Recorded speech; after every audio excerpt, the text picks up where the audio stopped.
لو لسه متخرج من كليه سواء كان ليه علاقه بالكمبيوتر ونظم المعلومات او لا، او لسه مبتدئ في مجال السوفت وير تيستنج، او حابب تغير شغلك لشغل له فرص اكتر، يبقى الكلام ده ليك. انا باشمهندس امانو عماد، سينيور سوفت وير تيستر من قناه تيستنج دراجونز، وجاي النهارده اكلمك عن مجال السوفت وير تيستنج. مجال السوفت وير تيستنج بقى له اهميه كبيره عند كتير من الشركات باختلاف انواعها. في كل شركه من دول السوفت وير تيستر هو شخصيه مهمه جدا. ايه هي مهمه السوفت وير تيستر؟ السوفت وير تيستر هو الشخص اللي هيتاكد من جوده المنتج وهل هو مناسب للخروج للعميل ولا في حاجه محتاجه تتعدل، سواء كان الشغل ده ويب ابلكيشن او موبايل ابلكيشن او اي حاجه داخل فيها سوفت وير. ده هيتم من خلال مراحل كتير هنتعلمها خلال الكورس في دبلومه السوفت وير تيستنج الشامله. احنا راعينا ان الدبلومه دي تكون مناسبه ليك مهما كان مستواك، لانها بتبدا معاك كل حاجه من سكراتش. لو كنت لسه بتبدا فهنبدا معاك من مرحله التاسيس، ودي هنتعلم فيها الايس تي كيو بي فاونديشن ليفل، الايس تي كيو بي اجايل تيستر ليفل، والمانيوال براكتس للسوفت وير.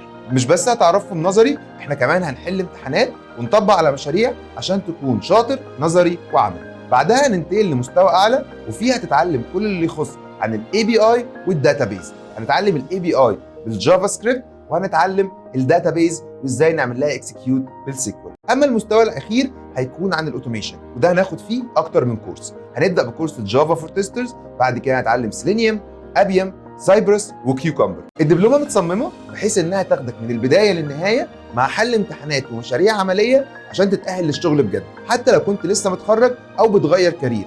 اما انت لو شغال من فتره بس عايز تطور من نفسك، تقدر تدخل على الجزء اللي انت محتاجه مباشره. ما تضيعش الفرصه انك تطور نفسك في مجال مستقبله كبير. سجل دلوقتي معانا في دبلومه السوفت وير تيستنج واحجز مكانك في المستقبل كسوفت وير تيستر.